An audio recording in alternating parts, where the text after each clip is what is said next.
Now he's gone. Who's left there? Hajra alayhi salam. Who's with her? Ismail alayhi salam. The few dates are finished, obviously. Time is going hot, no cover, no shade. Now her breast milk runs dry. I mean, you gotta eat for breast milk, right? And this tells you that a good amount of time passed. It's not like he left and suddenly this happened. Right? Now what sabab does he have? There is nothing. There is no water, there's no food, there's no grass you can cut up and eat. It's just desert, harsh, rock environment. And now her child starts to cry. Ismail alayhi salam is crying. Subhanallah, how difficult is that? You're hungry, you're thirsty yourself, and now your child is crying. It's not the child's fault. He's hungry. It's not your fault. You don't have any milk. You have no means. Does she say, look at this, Ibrahim, just left me like this? What kind of a husband is he? Oh, Nabi of Allah, oh yeah, big pious guy, big sheikh, yeah, this is sheikh, huh? Just left your wife like this, and your baby, you don't care about your children, huh? La. This is why. You go and run those, this is why. La. She was patient. When her patience was pushed, she didn't complain. She didn't curse her qadr. La. She just ran. What else can she do from Safa to Marwa? And back, starting from Safa to Marwa once, then back. That's 2, then 3, then 4, then 5. Yelling, is there anybody that can give us something? Is there anybody that can hear me? Is there anybody that can bring any help? She's running. On her 7th, which will be at Marwa, she hears something. Now, she's in a state of shock because there's nobody there. But she hears something. And she says, is there somebody that can bring us something of benefit, some help? And when she looks, she sees Jibreel alayhi salam digging with his wing, and in one of the riwayat with his foot. It was not from the kicking of Ismail alayhi salam like everybody thinks. It is not like he was kicking the ground and water started coming up, like those cartoons they make. There is no authentic narration for that. The clear Sahih ahadith mention that Jibreel alayhi salam, one of the rawat with his wing, one with his leg, he dug into the ground and water came out. Subhanallah, did Allah starve Hajra and Ismail? No, it's a test. Ikhwan fillah, you get tested. Allah will never waste you. Allah will never let you be destroyed. Allah will test you. And those that are patient, Allah will raise their ranks. And those that fall, Allah doesn't need you. Here, Allah sent the best of the malaika, the greatest of the malaika, Jibreel alayhi salam, to go and dig, supernatural as they would say. And this water came out.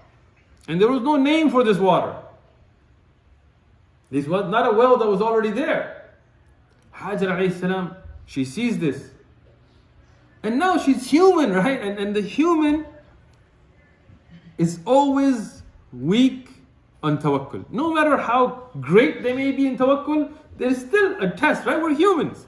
And again, I'm saying this about a woman that her husband left her and she had tawakkul. But even then, she saw this water and instinctual, she thought, what if it just fades away? So she goes and she starts to put it together and to build, and get the earth around it to make it into a well, so the water doesn't just get dry away or just flows away. Rasulullah sallallahu alaihi wasallam in the Sahih hadith, he says, may Allah have mercy on Hajra, our mother Hajra, عليها salam. If she had left it, it would have been a flowing river. Allah would have made Zamzam a flowing river. Sahih hadith. But she started to put it where she started to build around it, and in her language, Zam was to stop or to hold. And that's where Zam comes from. Zamzam is not an Arabic word. Zamzam the water that you drink, the well, it's not an Arabic word, it's in her language. And it was to stop or to hold. And she started to stop this water with zam, and that's where zamzam comes from. And now she had water, but what did she not have? Food, company, security, shelter. Right? But alhamdulillah, she had water. Allah subhanahu wa ta'ala blessed her with such water that till today, every Muslim around the world is drinking from. Zamzam is there, now they have water. Jurhum, the Qabila, and this is called Jurhum Athani. I mean, this is not the original Jurhum that we spoke about earlier in the Durus. But from them, they were an Arab tribe. And they were Bedouins. I mean, they would move from place to place. There is a lot in Tariq about whether they had to move because of a genocide and a war that they were in. But what we know is they were Bedouins. And they would move. As they are moving through this area, they see birds flocking in an area. And the Bedouins, they know their land. Bedouins, I mean, when we study Tariq later, inshallah, talk about Khalid and Walid and how he cut through different areas and how he got Bedouin guides. Even when their eyes were sealed, they would know which way. Oh, amazing, right? They would know the land. Because that's what they did. They didn't just build buildings and live in houses. They would be moving. So they would have to know where water is. If you didn't know, you would die.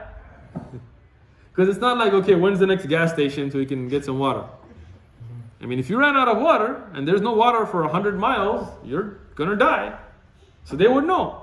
So they're moving and they see birds, and they know birds go where there's water. They're like, we know there's no water here, so that's something strange. So they said, let's investigate. Let's go check it out.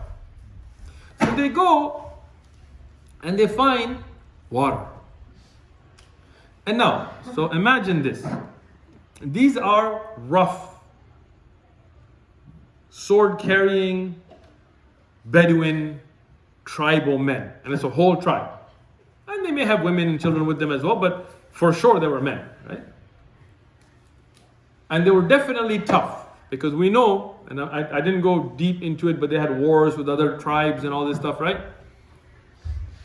And they find water, which is essential for them.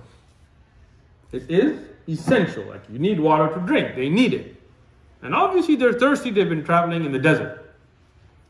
And they don't find anybody there but a woman alone and a little child. There's no government. There's no police. You can't call 911. You can't call the National Guard. You can't sue them. You can't #MeToo. You can't cancel culture them. You can't shame them. There's nothing. Right? So what do you do? And they're not Muslim. They don't have any Sharia to stop them. What do you do? Well, I mean, from the animalistic nature of man, you kill the woman, or you take her as a whatever. Maybe you keep the child as a slave, or you kill it, and you take the water. But subhanallah, Allah chose certain qaba'il to bring certain people because of certain good qualities that they had. These were honorable people. They went and they asked. They didn't demand. They didn't pull out swords. They didn't say, break yourself, this is mine now. You guys, think here in America. If we had no government, no police, no military, nobody to stop, and a band of guys are in need of water and they find some water somewhere, you think they're going to be like, excuse me, you mind if I get some water? Right? They asked, can we take from your water? Now Hajra alayhi salam, this is her bravery as well. You see a band of guys with swords coming, you're by yourself as a woman, you'd be like, I gotta run, I gotta bounce, protect me and my baby. No, she stayed and she told them, you can drink from it, but you have no rights to it. That is, like I said, braver than our brothers today. She said, yes, you can drink from it. We're going to share with you, but don't act like you own it. And this is what Allah gave us. Right? And they told her, fine, it's your water, we will respect. And that shows a great character. They respected that. And they drank from it, and they shared their food with her. And because they had water here, they decided to settle here. Jurhum, they settled to make the city of Mecca. And here now, you have company, you have food, and you have water. Tayyib. What food did they have? Could they farm? La. It was in Medina.